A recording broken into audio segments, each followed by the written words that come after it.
จริงวัดดอยน้อยแม่ตามเทวีต้อนรับญาติโยมที่มีจิตศรัทธามาร่วมสร้างบุญ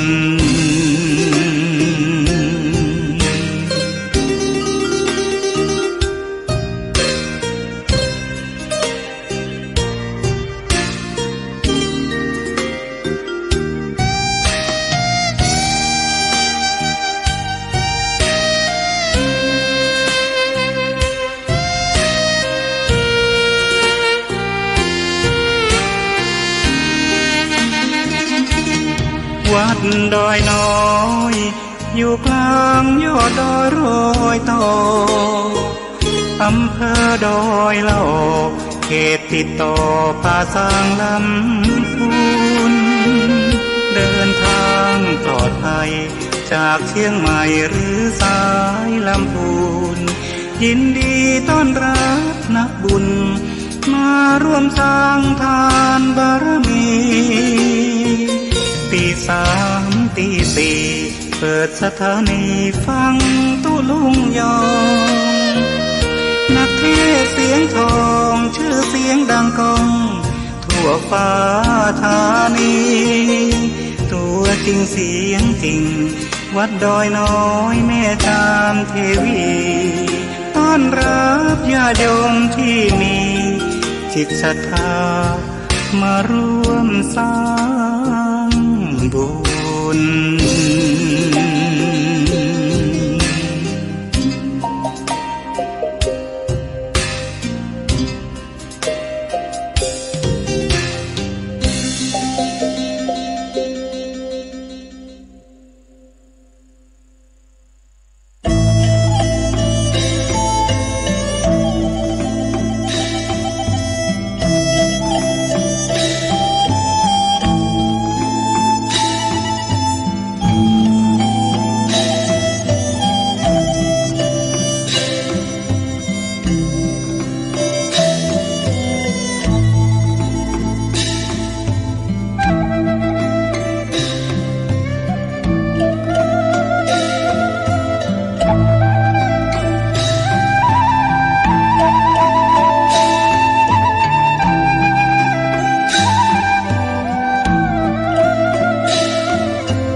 คนจะงาม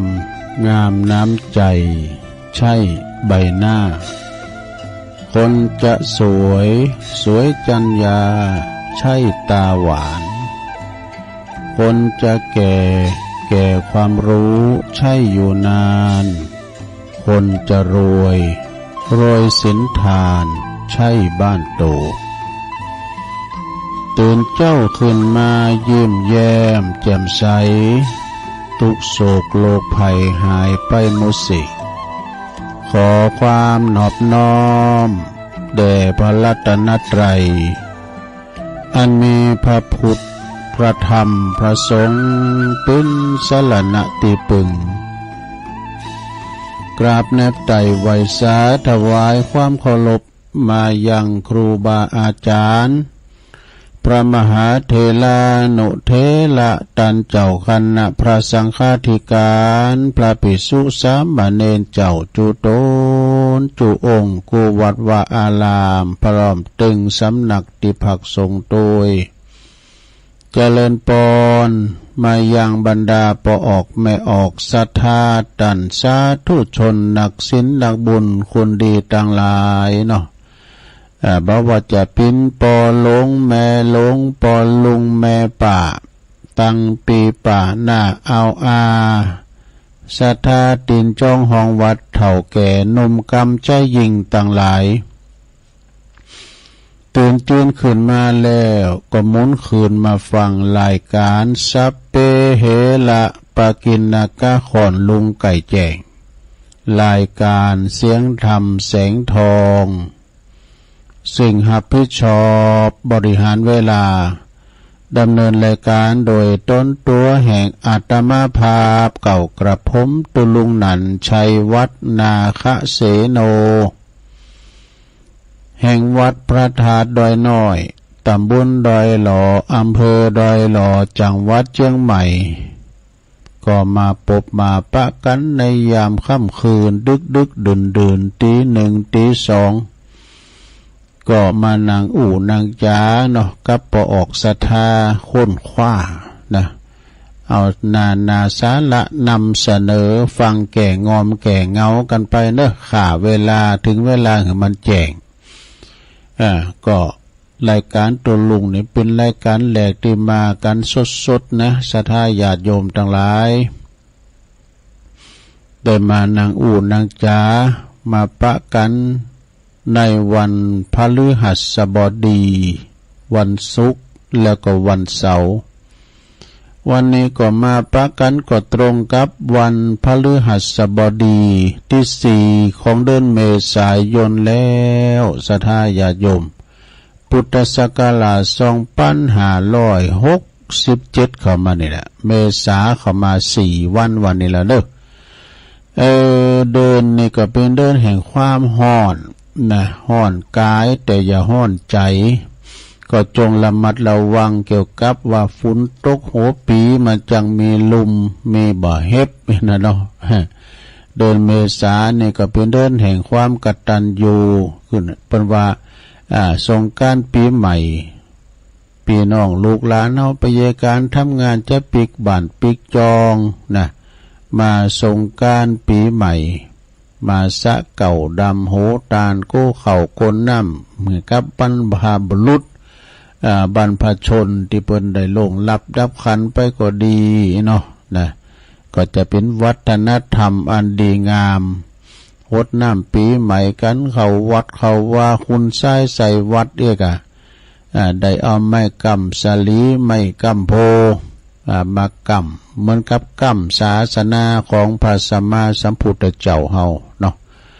เอาละไปอารัมภบทตัวก่อนที่จะเอ่ยไปตังสถานีวิทยุคืนบุญต่างๆตุลุงจะนำไหวพระกันได้เปิดความเป็นสิริเป็นมังกรเป็นมงคลกับตนกับตัวกับขอบกับครัวลูกหลานตันเต่าเนาะอยู่ดีมีสุขเนอพร้อมแล้วกราบหนึ่งกราบสองกราบสามอิเมนาสกาเลนะพุทธังอภิปูชยามะอิเมนาสกาเลนะธัมมังอภิปูชยามะอิเมนาสกาเลนะสังฆังอภิปูชยามะอะระหังสัมมาสัมพุทโธภควาพุทธังภวันตังอภิวาเทมิสวากขาโตภควตาธัมโมธัมมังนัมมัสสามิสุปฏิปันโนภควโตสาวกสังโฆสังฆังนะมามินะโมตัสสะภะคะวะโตอะระหะโตสัมมาสัมพุทธัสสะนะโมตัสสะภะคะวะโตอะระหะโตสัมมาสัมพุทธัสสะนะโมตัสสะภะคะวะโตอะระหะโตสัมมาสัมพุทธัสสะอิติปิโสภะคะวะอะระหังสัมมาสัมพุทโธวิจาจารณะสัมปันโนสุขโตโลกวิโต อนุตตโลปุริสาตัมมาสาลาทิสัทธาเทวมนุสสานังพุทโธภะคะวะติสวากขาโตภะคะวะตาธัมโมสันติติโกอากาลิโกเอหิปัสสิโกโอปันนะยิโกปัจจตังเวทิตาโปวินโยเหติสุปฏิปันโนภะคะวะโตสาวกสังโฆอุจจุปฏิปันโนภะคะวะโตสาวกสังโฆญายะปฏิปันโนภะคะวะโตสาวกสังโฆสาเมจิปฏิปันโนภะคะวะโตสาวกสังโฆญาติตังจัตตาลิปุริสยุคาเนอัฏฐปุริสปุคคลาเอสะภะคะวะโตสาวกสังโฆอาหุนายโยปะหุนายโยตักขินายโยอัญจลิกาลันนิโยอนุตตลังปุญญเขตังโลกัสสติจายันโตโพธิยามุเลสักกายานังนันเทวตันโนเอวังตวังวิจัยโยโหเหจัยยสุจัยยมังคะเลอปัลลาจิตตปันลังเกสีเสปัทวิปุคะเลอภิเสเกสัพพพุทธานังอากัปปะโตปโมทัตติสุนักตังสุมังกาลังสุปาปาตังสุโหติตังสุขันโนสุโมโหโตจะสุยิถังพระมจาริสุปัทขินังกายกัมมังวาจากัมมังปัทขินังปัทขินังมโนกัมมังปณิทิเตปัทขินาปัทขินานิกาตวนะละพันตัตเถปัทขิเนสัพพิติโยวิวาจันตุสัพพะโลกวินาศตุมาเตภวัตวันตัลลายโยสุขีติกายุโกภวะอภิวาทนาสิลิสันเนจังวุตตาปัจจายโนจัตตาโลธัมมาวัฏันติอายุวันโนสุขังปะลัง เอาแล้วศรัทธาญาติโยมตั้งหลายตัวลุงก็ปิ้นเก้าปิ้นโหนำสวดมนต์ไปเป็นตีเรียบร้อยก็ขอกุณปฏิตไล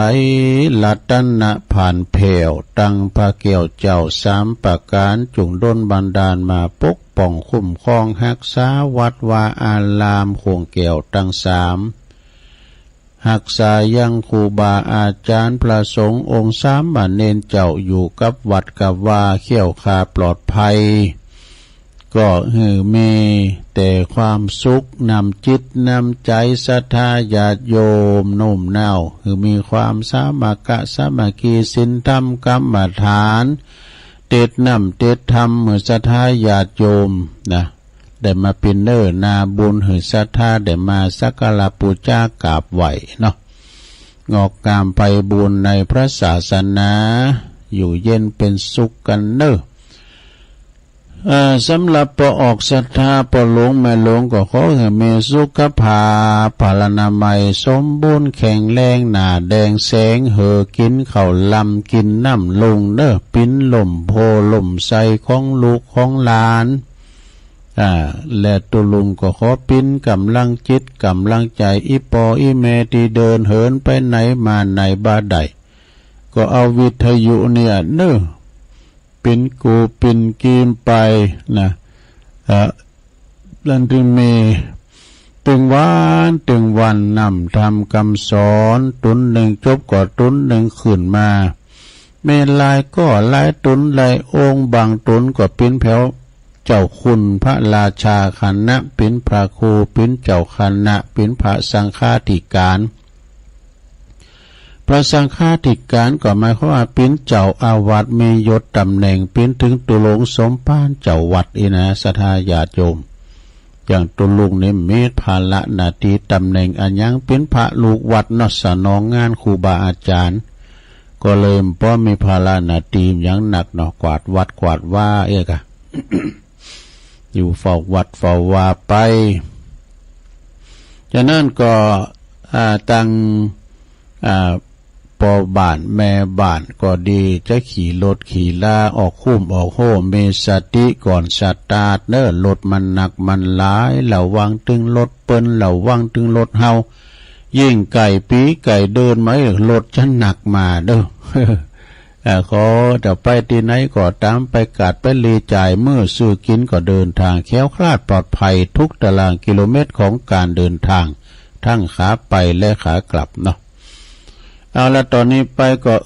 ไปตั้งสถานีวิทยุคืนบุญต่างๆที่เปิ้นได้ก็กล้องสัญญาณนำรายการนี้สู่ท่านผู้ฟังตั้งบ้านตั้งจองเนาะสถานีในเครือข่ายที่เปิ้นรับสัญญาณรายการธรรมะชงเวลาตั้งแต่ตี 3 ถึง 5 โมงดังต่อไปนี้ขอบคุณสถานีคลื่นพระพุทธศาสนาการศึกษาและวัฒนธรรมของวัดไฟหินตำบลสุเทพอำเภอเมืองเชียงใหม่ FM 104.50 เมกะเฮิรตซ์โดยเมตตาบารมีธรรมอาจารย์พระครูสมุวิสุวัฒน์วรกิจโจองค์ขลงในเมืองก็ฟังกันตั้งแต่เพ่งมาแล้วเนาะขอบคุณสถานีวิทยุคณะสงฆ์อำเภอฝางตั้งอยู่ที่วัดพระพุทธบาทอุดมนำบ่อสาวาสำนักวิปัสสนา FM 100.25 เมกะเฮิรตซ์โดยเมตตาบารมีธรรมหลวงพ่อพระครูสุจิตานุรักษ์หลวงพ่อใหญ่เจ้าคณะอำเภอฝางและขอบคุณตุปีจำเริญโชติธรรมโมตุปีเลินตัวตุปีสุเทพตัวนะครับเนาะพี่น้องฟังไม่อายใส่ประการก็ฟังกันโลงหลายขอบคุณสถานีวิทยุแดนดินถิ่นล้านนาตั้งอยู่ที่บ้านโฮงโงตำบลนำบ่อหลงอำเภอสันป่าตองFM 103.50 เมกะเฮิรตซ์โดยคุณรุจิสมบัติเงาคำเจ้าของสถานีขอบคุณสถานีวิทยุคลื่นธรรมะของชุมชนวัดห้วยตองซักตำบลคงเปาอำเภอจอมทอง FM 98.75 เมกะเฮิรตซ์โดยเมตตาบารมีธรรมอาจารย์พระครูวาปีวรมานิชโซนไต่สายไต่ก็ฟังกันไปขอบคุณสถานีวิทยุมนเสียงธรรมจากอำเภอแม่แจ่มจังหวัดเชียงใหม่วัดบุพาราม FM 106.25 เมกะเฮิรตซ์โดยเมตตาบารมีธรรมหลวงพ่อพระครูมงคลวิสิทธิ์หลวงพ่อใหญ่เจ้าคณะอำเภอแม่แจ่มขอบคุณท่านพระปลัดอุทัยถึง2อุทัยด้วยเน็กเนียวเรดิโอขอบคุณก็ FM 96.75 ตั้งเมกะเฮิรตซ์ตั้งอยู่ที่บ้านจงตำบลทุ่งกวาวห้างหุ้นส่วนจำกัดอนุสรณ์เรดิโออำเภอเมืองปานจังหวัดลำปางขอบคุณสถานีวิทยุชุมชนคนเหนือเขื่อนตั้งอยู่ที่บ้านดงดำอำเภอฮอดจังหวัดเชียงใหม่FM 90.75 เมกะเฮิรตซ์ขอบคุณสถานีวิทยุวิทยาลัยสงฆ์นครลำปางมจลลำปางตั้งอยู่ที่วัดบุญญาวาสวิหาร FM 106.50 เมกะเฮิรตซ์โดยอาจารย์ดร.จิรศักดิ์ปันลำผู้อำนวยการเฮาขอบคุณอาจารย์แอมลิงสัญญาณไปพี่น้องลำปางก็ฟังกันขอบคุณสถานีวิทยุสีคำเรดิโออยู่บ้านนาเลิงนอกตำบลเวียงสาจังหวัดน่าน FM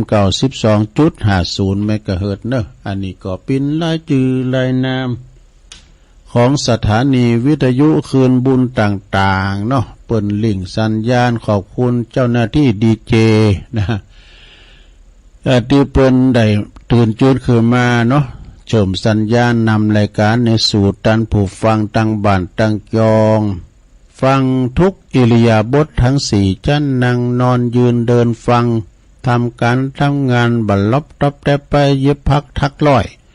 หนึ่งเข่าหนึ่งป้าพี่น้องเปิ้นก้าเปิ้นขายเดี๋ยวก็เดี๋ยวสักกำเดี๋ยวเปิดจะเปิดร้านเปิดโรงละพี่น้องที่เปิ้นก้าขายไล่ลองอาหารกลางวีกลางวันหนึ่งเข่าขายก็มี หนึ่งเข่าขายก็มีนะแล้วก็เปิ้นก็จะตื่นจืดคือมาหนึ่งทอกนี้นะเปิ้นก็จะมาซื้อตามลูกกาก็จะได้ก็ตามก็ก้องงั้นนะ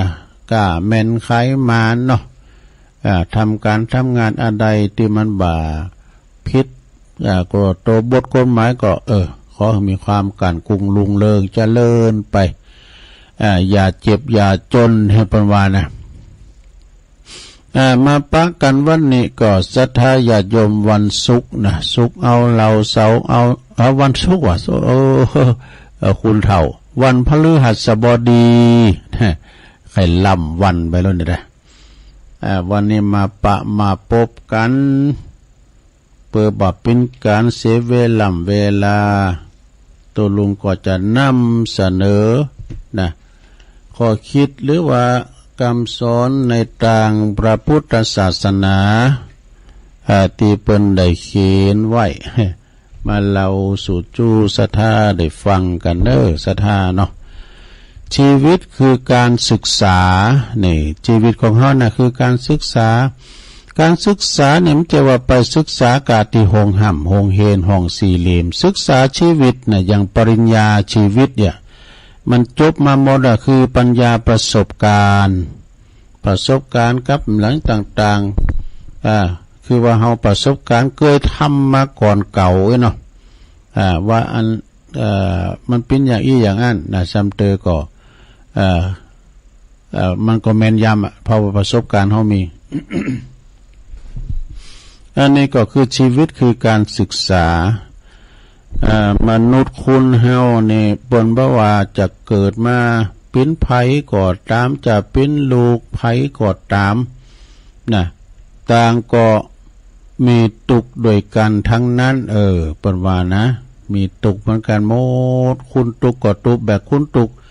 คุณโรยก็ตุกแบบคุณโรย พระพุทธเจ้าได้ตรัสไว้ว่าชีวิตนี้ก็คือทุกข์ก็คือตุกหมายความว่าความเกิดความแก่ความเจ็บความตายก็เป็นทุกข์ทางนั้น การประสบกับสิ่งที่บ้าหักการพลัดพรากจากสิ่งที่หักปรารถนาสิ่งใดแต่บ่ได้สิ่งนั้นอันนี้ก็เป็นทุกข์หมอสาระความโศกเศร้าลำไรลำพันธ์ความบ่สบายกายความบ่สบายใจความขับเคียดใจนะอันนี้ก็เป็นทุกข์นะหมอเนี่ยเป็นว่าตามหลักของพระพุทธศาสนาชีวิตอันประเสริฐสูงสุดที่พระพุทธเจ้าทรงสั่งสอนคือชีวิตที่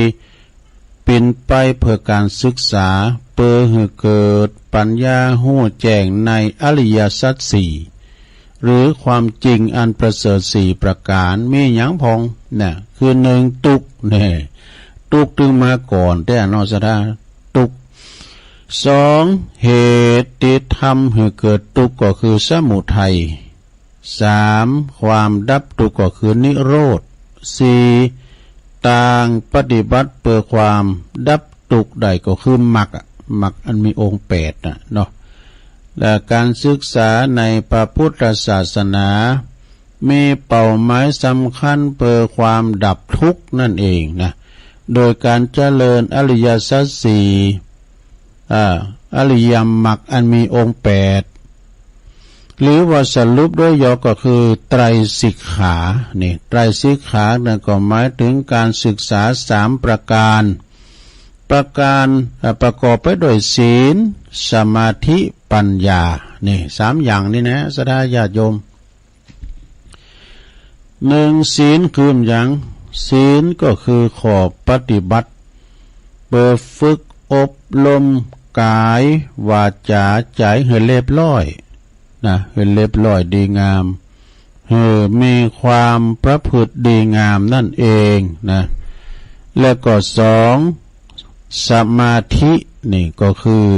ข้อปฏิบัติสำหรับฝึกอบรมใจเพื่อให้จิตใจสงบตั้งมั่นนะตั้งมั่นพร้อมแก่การพิจารณาคือการใช้ปัญญาอย่างลึกซึ้งนี่สามปัญญานี่ปัญญาก็คือข้อปฏิบัติสำหรับอบรมฝึกอบรมปัญญาเพื่อให้เกิดความรู้แจ้งนะเข้าใจสิ่งทั้งหลายตามความเป็นจริงนี่สามอย่างศีลสมาธิปัญญาแล้วเปิ้นก็บอกว่าธรรมะแต่ละข้อในไตรสิกขานี่นะต่างก็มีความสัมพันธ์กันคือเมื่อปฏิบัติข้อแรกคือศีลสมบูรณ์เรียกว่าศีลถึงใจศีลถึงใจแล้วชีวิตก็จะเป็นสุขเนอะสบายมีความโปร่งใสโล่งใจความปลอดโล่งเบาสบายความโปร่งโล่งเบาสบายอันนี้จะเพราะว่านั่นจะเป็นฐานทำให้ฝึกสมาธิได้ง่ายเนอะนะเมื่อโปร่งโล่งสบายเลยก็ฝึกสมาธิได้ง่ายเมื่อจิตนิ่งสงบแล้วจึงยอมจะโน้มไปหาความจริงได้ง่ายจิตอย่างหันความจริงยอมตันนักว่าบ่มีอันยังเนาะคือควรยึดถือไม่ยังควรยึดถือปัญญาซึ่งเป็นเครื่องช่วยให้หลุดพ้นจากทุกข์ก็จะเกิดขึ้นไตรสิกขาจึงเป็นหลักเนอะเป็นหลักอย่างก็คือเป็นหลักปฏิบัติที่สำคัญนะที่สำคัญที่จะช่วยให้ในการดับทุกข์ในชีวิตอย่างแท้จริงได้นี่ศรัทธานะการศึกษานี่นะแล้วเปิ้นก็ว่าถึงแม้ว่าภัยก็ตามที่เกิดมามีความทุกข์มากนักขนาดไหนเคยทำบาปเคยทำกรรมไว้มาก็ตามเปิ้นว่านะหากว่าหยุดการกระทำความชั่วตั้งมั่นอยู่ในศีลห้าก็ดีปฏิบัติภาวนาจนเกิดวิปัสสนาปัญญาแล้วเนาะก็จะมีโอกาสเข้าถึงไปติสูงขึ้นเนี่ยเข้าตั้งไปติสูงขึ้นจนถึงชั้นบรรลุอริยมรรคเนี่ยอริยผลนิพพานได้ดังเช่นองคุลิมานพระองคุลิมานนะเคยข่าคุณมาแล้วถึง999คุณวะนะตามธรรมดาแล้วก็จะต้องน่าได้ไปตกมรหกานะแต่องคุลิมานก็เจริญวิปัสสนาจนเกิดปัญญาหู้แจ้งหมายถึงศีลสมาธิปัญญาเกิดขึ้นสมบูรณ์บรรลุนิพพานพ้นไปจากกฎแห่งกรรมพ้นไปจากวัฏสงสารใดการเจริญวิปัสสนาจึงเปรียบเสมือนระเบิดนิวเคลียร์ในล้างบาปทั้งหมดได้ดูจะได้แล้วเพิ่นก็บอกว่าอานิสงส์ของศีลเนี่ยนะก็คือความสุขเนอะอานิสงส์ของศีลนี่ก็คือความสุขเพราะเมื่อใจ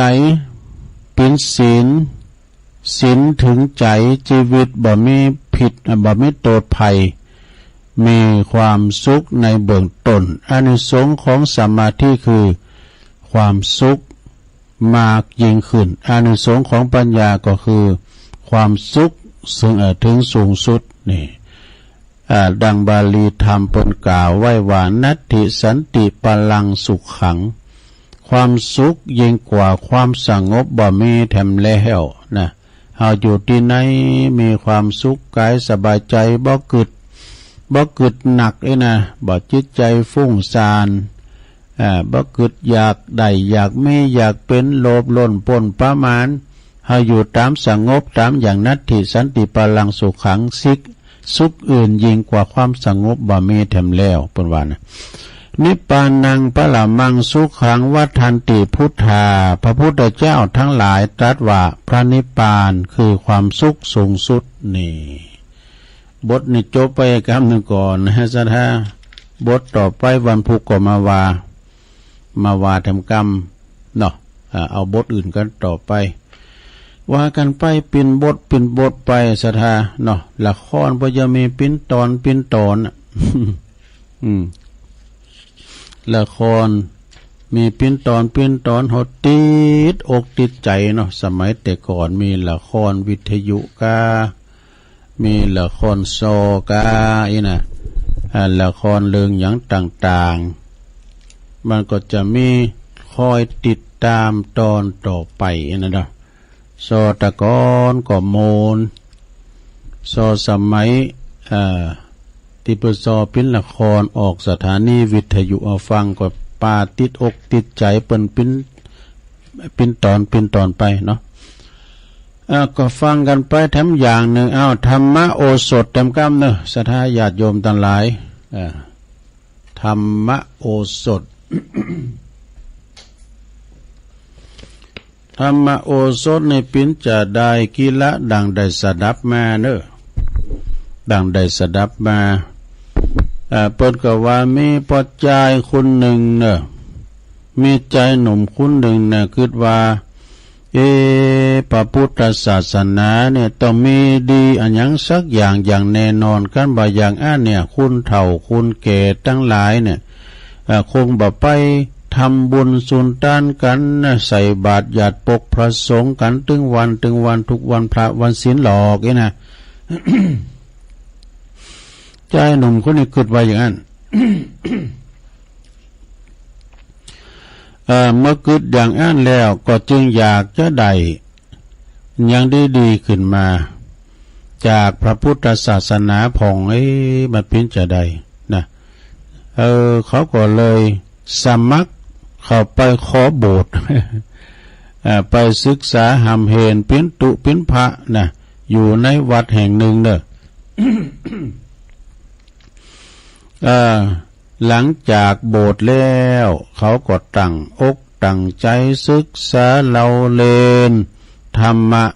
แล้วก็สอนถึงนักธรรมสอบได้ถึงนักธรรมชั้นเอกดูซึ่งก็เป็นชั้นสูงสุดตีโทเอกนี่นะเอกนี่สูงสุดละหลังจากนั้นท่านก็พยายามต้องสวดปฏิโมกข์เราสวดปฏิโมกข์เนี่ยบ่ให้บ่ดีนี่บ่ได้นะสดาญาโยมพอมาฟังเปิ้นสวดปฏิโมกข์นี่นะเปิ้นต้องได้เป็นลิ่มแล้วก็รับตาวานะโตเนี่ยพระผู้ทรงปฏิโมกข์สามารถท่องจำมันยาวนะสดาก็เฮาเนี่ยสวดมนต์ให้ได้อย่างที่จะพุทธจะขาด สวดกุศลาก็ดีมันซับไปซับมาอย่างนะสวดธรรมจักรยังก็ตามแต่นะเพื่อนนะพระสวดข้อศีลของพระคุณของตุเจ้าเฮานี่นะสดา227โอ้โธเป็นสวดได้ดีเนอะนี่พระผู้ทรงปาติโมกข์แต่ตุเจ้าหนุ่มนี่ก็เนาะมาศึกษาเฮนนักธรรมจบธรรมเอกแล้วก็มาศึกษาสวดท่องสวดปาติโมกข์ทรงสวดปาติโมกข์จนจำได้คล่องแคล่วและก็อ่านหนังสือพระไตรปิฎกจนจบ45เล่มดูจำให้ดีนะอันนี้เป็นตั้งใจเฮนแต่บางเล่มอ่านหลายเที่ยวเพราะเป็นคนดีขยันในการอ่านเอาจริงเอาจังนะเขาบวชได้8 ภาษาดูได้8 ปี8 ภาษากันนะลงเนอะก็ต้องลาซื้อขาออกมาก็ไปมีขอบมีโคกินแขกแต่งงานมีลูกมีเต่าเอกเหมือนกับคนอื่นโทรไปแต่ก็ประสบความสำเร็จในการงานอาชีพการงานเลยว่ะ ยังตั้งโตบ่ได้ หลาย10 ปีผ่านไปก็ทำให้เขาเนี่ยกึดขึ้นมาบ่ดีขึ้นมาฐานะการเงินก็บ่ดีฐานะการงานก็บ่ดีเขาจึงมีความคิดว่าธรรมะตีตนเฮนมานั่นบ่ได้จอยหยังเขาเลยน่ะเกิดไปอย่างนี้ก็มีอยู่หันวันหนึ่งเขาก็เดินทางไปหาหลวงพ่อเจ้าอาวาสน่ะที่ว่าเขาเคยบวชน่ะแล้วก็สอบถามท่านว่าหลวงพ่อครับธรรมะในทางพระพุทธศาสนาเนี่ยที่ผมหันว่าบ่มีประโยชน์ชนะอย่างเลยวะผมได้ศึกษาเราเรียนจนจบหมดนะหู้เลิงมาตลอดแต่ก็บ่จ่อยให้ผมเนี่ยมีฐานะดีขึ้นเลยผมก็ยังตั้งโตบ่ได้ยังตุกจนเหมือนเดิมนี่นะยังมาลำบ่โลยเหมือนเปิ้นมันคิดว่าอย่างอี้ดอกหลวงพ่อก็ฟังแล้วก็ได้แต่ยิ้มแต่ก็บ่เพิ่นก็บ่ต่อความหยังกับหนานมันว่าไปอย่างนั้นนี่เนาะบวชมาแล้วมันได้เรื่องนี้ก็ยิ้มลำเลยอยู่ว่าหิมมากามขึ้นแน่เนาะแล้วก็บ่ได้อธิบายหยังน่ะตกลงเพิ่นก็ยิ้มแต่มันต่อข้อต่อความหยังกับหนานนะแต่ยิ้มแล้วบ่ได้อธิบายข้อของใจให้เขาฟังโดยเพราะหันว่าเขาเฮนมาหนักแล้วคุณจบมาแล้วนี่นะเขาหันว่าหลวงพ่อนิ่งเฉยจึงกราบลากับบ้านกับจองนั้นปิกบ้านปิกจองไปในกาลต่อมาบกี่วันหลวงพ่อก็บ่สบายเนี่ยอาพาธ อาพาธมันจะอาพาธนะทุกเจ้าเวลาเจ็บป่วยเมื่อยไข้นะเพราะว่าโอ้หลวงพ่ออาพาธเนี่ยมันจะว่าอาพาธนะอาพาธก็คือป่วยนะหลวงพ่อก็เจ็บออดแอไม่ค่อยสัมพันธ์นะไม่ค่อยสบายนะเป็นวัดเป็นไออย่างนั้นนะเจ็บคอมากจึงเด็กวัดไขโยมไปห้อมบรรนานมาหรอยเนี่ยห้องนานมาแล้วบ่เมื่อมาแล้วก็เล่าอาการให้ฟังนะเอ้ย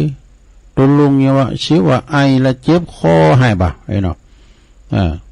ทางขอเหือนนั้นไปซื้อยาแก้ไอมาหน่อยเนาะเดี๋ยวตัวลุงนะเขาก็หับปากหลวงพ่อแล้วก็ไปซื้อยาแก้ไอมาถวายหลวงพ่อหลังจากนั้นได้ทั้ง2-3 วันเขาก็ไปเยี่ยมหลวงพ่ออีกเปิดถามอาการ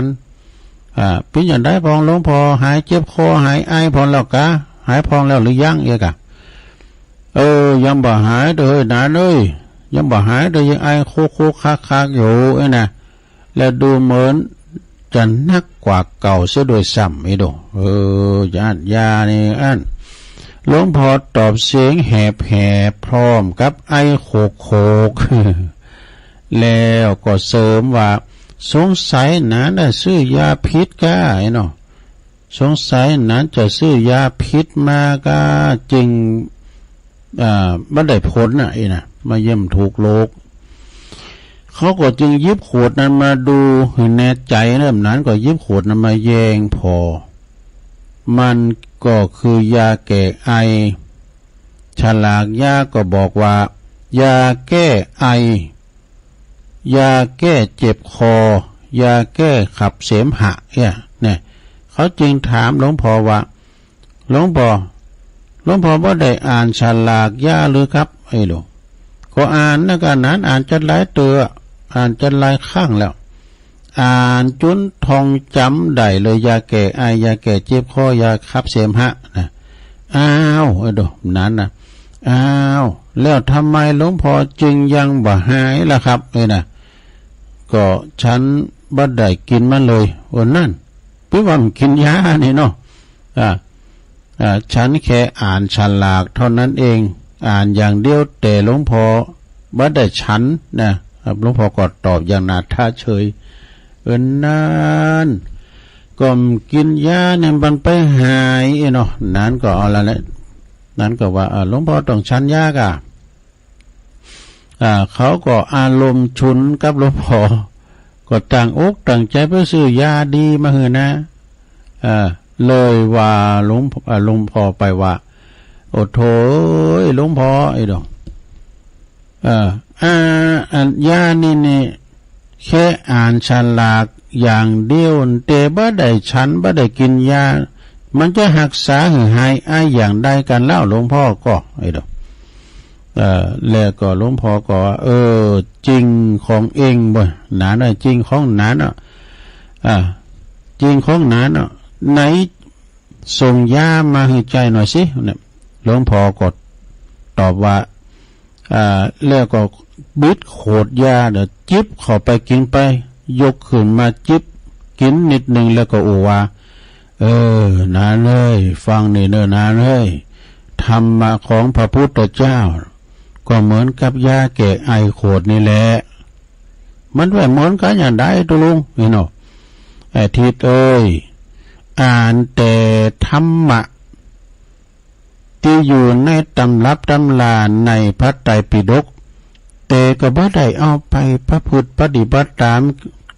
ามก็แก่ทุกข์แก่จนเหือนบ่ได้ลอกแต่กันเนาะเหมือนกับหนานเข้าโต๊ะนานแล้วเหมือนอ่านแค่ฉลากยาเนี่ยจะให้มันหายโรคได้อย่างได้กันจริงไหมแล้วนานเนี่ยตัวลุงประวานะเขาก็ได้ตอบเขาไม่ได้ตอบหลวงพ่อแต่ตาสว่างขึ้นมาทันทีมันก็แล้วมันนึกได้อยู่มันมาเห็นแต่มันมาไปปฏิบัติอีกนะประมาณนั้นน่ะเรื่องนี้เปิ้นก็สื่อความหือหันว่าสถาอินเปิ้นสรุปว่าพระธรรมะของพระพุทธศาสนาทุกข้อมีประโยชน์ก็คือเป็นธรรมะโอสถนะเป็นยาแก้ทุกข์แก้ทุกข์เป็นยาแก้ทุกข์นะเพราะว่าเป็นเครื่องกำจัดทุกข์แล้วก็แต่เพียงแค่เห็นหู้ว่าธรรมะข้อนั้นมีความหมายว่าอย่างนี้มีประโยชน์อย่างนี้มีข้อควรปฏิบัติอย่างนี้เท่านั้นหาสามารถแก้ทุกข์และก็กำจัดทุกข์หาได้ไหมต้องนำความรู้นั้นไปปฏิบัติอย่างถูกต้องจริงจังและก็ต่อเนื่องโดยจึงจะสมประโยชน์นี่เหมือนแค่อ่านฉลากยาแต่บ่ได้รับประทานยาก็บ่อาจจักหายบ่อาจจักหายจากโรคไอได้ฉะนั้นการเห็นหูธรรมะเป็นเพียงทำให้หูจักและก็เข้าใจธรรมะเท่านั้นแต่การเข้าถึงธรรมะโดยการปฏิบัติตามที่เห็นหูมานั้นต่างหากที่จะได้รับผลอันเป็นแก่นเป็นสาระแห่งธรรมะอย่างแท้จริงนะคือทำให้พ้นทุกข์ได้ทำให้บ่ยากจนได้ทำให้อยู่ดีมีสุขได้เป็นต้นดังมีท่านผู้หูได้เขียนคำคมให้กึดไว้ว่าธรรมะใดๆก็ไร้ค่าถ้าไม่ทำนี่จึงหาหูจึงหากหูธรรมะมากมายแล้วก็แต่ยังบ่หมดตุกบ่หมดตุกยังลำบากเข็นใจอยู่ยังบ่มีความสุขอยู่ก็อย่าเพิ่งด่วนตัดสินว่าธรรมะบ่มีประโยชน์เพราะตัวเองต่างหากที่ประภาคเพียรแค่หู้ฉลากยาแต่บ่บริโภคอย่างอี้ก็ได้จบลงไปซะละเข้าใจกันบ้องตัวลุงก็อ่านกุมามะพองนะอันนี้ก็คือเป็นข้อคิดเนาะเป็นข้อคิดศรัทธา ได้เอามาคบคิดกันว่า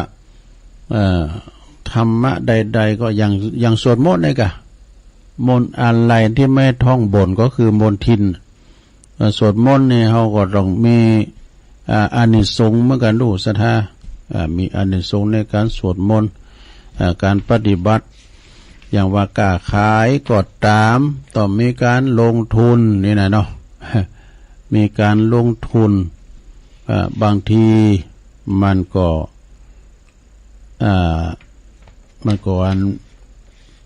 มีกำไรบางทีมันก็ขาดทุนนะแล้วเอานี่มาวาดกรรมนะศรัทธานะเป็นข้อคิดของหลวงพ่อชาสุภัทโทนะหลวงพ่อชาสุภัทโทนี่แต่ก็นะตัวลุงมันเคยไปคณะโทเป็นไปไหวไปสานะไปวัดของเปิ้นมันแหละถ้ามาบทใหม่ก็แล้วก็เห็นเนาะ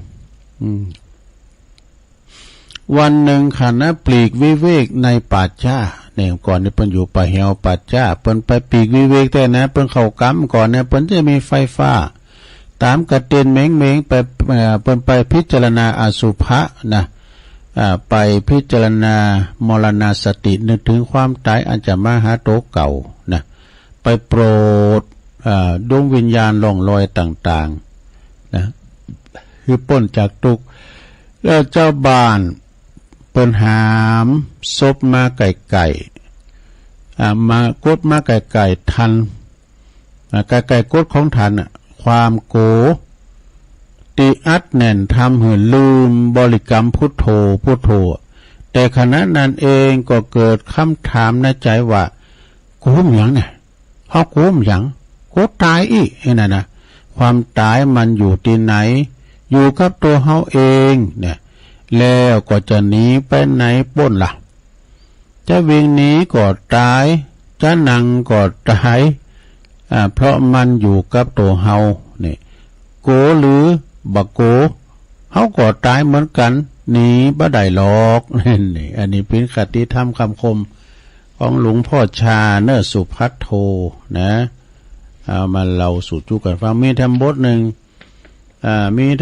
เป็นว่าจะได้อู้เรื่องปากนี่อู้เรื่องปากเพิ่นเขียนปากติดตัวเขียนปากติดตัวหากมีปากไว้แค่กินข้าวหรือว่านินทาเจ้าบ้านพี่น้องเจ้าบ้านนี่นะเกิดสู่เกิดมาเป็นบ่ายให้บ่ดีกว่ากะโดเป็นเราควันเปิ้นหันหนีนะเกิดมาเป็นบ่ายดีกว่าก็น่ะยังบ่ต้องสร้างวจีกรรมนี่อารมณ์ที่พอใจก็ปิ้นปิดมากอารมณ์ที่บ่พอใจก็ปิ้นปิดมากมันเป็นมีปิดเหมือนกันหมดนะอิทธาลมและอนิทธาลมอารมณ์ที่มันชอบที่บ่ชอบมันทำให้จิตใจของเฮานี่บ่เสรีภาพบ่เสรีวะนะทำให้จิตใจของเฮาไขว้เขวจากหลักธรรมของพระพุทธเจ้านี่เปิ้นมีปากไว้กินข้าวแล้วเอาไว้เล่าขวัญกับพี่น้องชาวบ้าน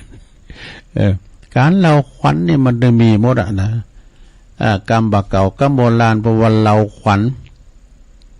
เป็นเล่าขวัญขี้ง่ายขี้โหกะไอ้น่ะแต่กรรมที่มันสุภาพน่ะว่านินทาไอ้น่ะติกับนินทาเนี่ยก็คล้ายๆอันเดียวกันฮะเนาะบ่ต้องสงสัยว่าจาดหน้าหรือว่ามีหรือไม่บ่ต้องไปถามว่าคุณตายแล้วจะเกิดหรือบ่เกิดนี่อันนั้นมันบ่ใจปัญหามันบ่ใจหน้าที่ของเฮาหน้าที่ของเฮาคือจะต้องฮู้จักเรื่องราวของตัวเองในปัจจุบันเฮาต้องฮู้จักเฮามีทุกข์ไหมถ้าทุกข์มันทุกข์เพราะหยังนี่ทุกข์เพราะหยังหลงถึงว่านี่ทุกข์เพราะหยังมันมีอย่างตัวพอทุกข์กับหัวเข่าแข้งขาเนี่ยด้วยเหมือนกันนะอันนี้มันเป็นทุกข์ปัจจัยไป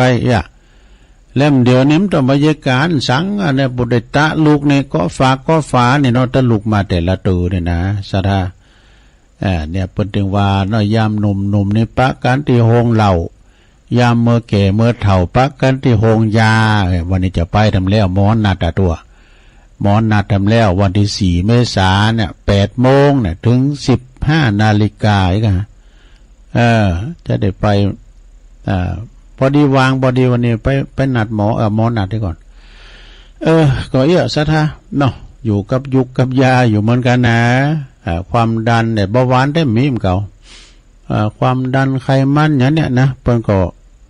จะแจกยาอย่างนี้นะกะเอาไปนัดไปยืไปกันเอาไปเนี่ยก็ว่ามันเต้นคุณเถ่าเราเขาก็ว่าเขาไปเจ้าเลยนะคุณเถ่าตึงยิงในใจจุก็เป็นหมูเฮ้ยตุมาแล้วเนี่ยแล้วก็อู่กันดังไงเนอะสเตอหูไปผมเคยดีกันหมดนะโอดพยาธิกันนี่แล้วพอก็เปิดเนี่ยก่อนเตรียมเราคุณเถ่าที่เต้นสมัยหน่อยก็เปิดวิทยุในมือถือดังไงนี่หูพอดีก็ฟังมาเป็นไล่ลงเนาะเอาละเนาะศรัทธาญาติโยมตุลุงจะพักเบรกก้ำก็แหเนาะกินน้ำเนี่ยยอแห้งไปแล้วนี่กินน้ำจุ่มคอเดินมาอู่กันต่อชั่วโมงที่2เนาะศรัทธาไปฟังไหลหมุนขึ้นไปดังใดเนอก็เดี๋ยวตุลุงจะเล่าเรื่องพระพุทธเจ้าพระเจ้าสร้างโลกนะเพียงจะได้ลองฟังพอเนาะศรัทธาเจริญพรกันเนอ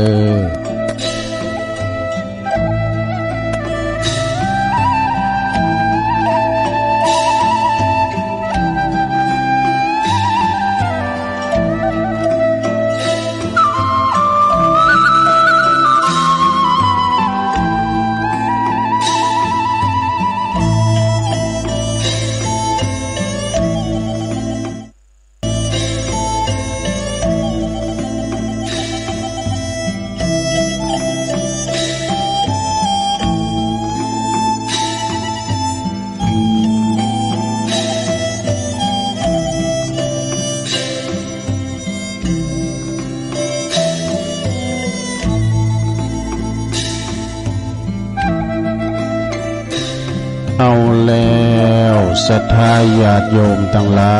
ยเนาะเจริญพรกับศรัทธาญาติโยมที่ฟังกันตั้งบ้านตั้งจองตั้งหอตั้งเฮินในรายการสัพเพเหระปะกิณกะขอนลงไก่แจ้งรายการเสียงธรรมเสียงทองช่วงแรกเนาะช่วงแรกก็ตี 3 ถึง 5 โมงช่วงที่2ก็5 โมงถึง 7 โมงบุญเนื้อศรัทธาฟังไปเถอะก็มีสาธุเจ้าหลายก็หลายตุนที่เข้ามาดำเนินรายการตึงละปูนลำปางเชียงใหม่เนี่ยเพิ่นก็จะสลับซับเปลี่ยนกันไปนะเพื่อความหลากหลายฟังตุนเก่าก็ตอนตัวมันจะกายเสียงกันนี่กันเนาะเขาก็มาฟังตุนใหม่พองครูบาอาจารย์หลายรูปหลายตุนที่เป็นนักปราชญ์บัณฑิตกันเนาะศรัทธาญาติโยมโหมไผ่โหมมันไผ่โหมก็ลุกมาฟังการไผ่บ่าโหมก็รับไปเป็นอย่างเฮาก็เป็นประชาธิปไตย ก็ขอแจ้งในที่นี้กำว่าวันที่1ที่ผ่านมานี่ต้องขอโทษขอโพยกับสามเณรเอาหลักปัญโยนันโดยเนอกับคณะสัตยาพี่น้องบ้านสันเมืองวัดสันเมืองที่จริงเนี่ยเปิ้นก็มีการไม่งานตุลุงก็หับปากเปิ้นเมื่อนะเปิ้นจองไว้มื้อนะแต่พระอาจารย์เน้นหลักปัญโยนันว่าผมจะไม่งานนะหลวงลุงขอมนปีแล้วเนอปีแล้วได้ไปจุยเปิ้นปีนี้ก็หับปากแล้วเนาะเราจะไปจุยงานของพระอาจารย์เอาหลักวันที่31แล้วก็วันที่1 เมษายนเปิ้นมีงานประเพณีทรงน้ำพระธาตุก็ประกาศให้เปิ้นทุกช็อตทุกนัดแต่ก็เนื่องจากว่างานวัดตุลุงเปิ้นบวชเน้นหมู่พอดีมันมาซุบจับกันพอดีพระอาจารย์หมอเนาะเปิ้นเป็นพระปลัดเปิ้นเป็นตุเจ้าไทยจากจังหวัดกระบี่เปิ้นเป็นหมอหลวงนะซะนะและเปิ้นสันละความเป็นหมอหลวงเนี่ยมาสู่ร่มผ้ากาสาวพัดเปิ้นหันความด้อยกามสังกาเนี่ยนะตั้งพี่น้องเจ้าดอยเปิ้นก็เลยมาบวชนะแล้วก็ได้น้อมนำเอาตังยุกยาไปแจกถึงกับคุณตังดอยพองใกล้นะเนาะแล้วเปิ้นก็เอาลูกหลานมาโบสถ์ด้วยกะเปิ้นโบสถ์ปีที่2ละ ปีนี้เปิดมาโบสถ์ที่วัดพระธาตุดอยน้อยพร้อมกับคณะสงฆ์ตำบลดอยหล่อเขต1เขต2เขต3นี่โบสถ์ก็มีสามเณรจำนวนเป็น40ตุนนั่นตู้เจ้าทั้ง3ตุนเนี่ยซะนะพอคุณเปิ้นติมวัดติมว่าเฮาก็ไม่ยังจะได้อยู่กับเปิ้นกินกับเปิ้นได้ก็ลืมได้ไปงานสามเณรเอาหลักสกรรมนั้นต้องขอสุมาอภัยกับพี่น้องเจ้าสันเมืองตัวนั้นปีหน้าว่ากันใหม่ปีหน้าไปจะปล่อยหลงนะวันเดียวกันนะวันที่1 เมษายนเนี่ยพยายามทำตัวให้วาง ไปปล่อยหลงเนื้อสันเมืองนะปีหน้าไปจะปล่อยหลงถาดหลายอย่างด้วยกันนะเอาวัดเพิ่นก็พร้อมที่จะมีการมีงานกันต่อไปเอาละเนาะตอนนี้ไปตุลุงจะเล่าเรื่องพระเจ้าสร้างโลกนะเป็นจัดใดสดาญาติก็ขอบคุณอาจารย์ชัยทองขันจากน้องผาขาวด้วยเนอะส่งมานะก็ขอทาอยู่เหมือนกันลองฟังก่อนนะลงเด้อพระเจ้าสร้างโลกนะเป็นจัดใด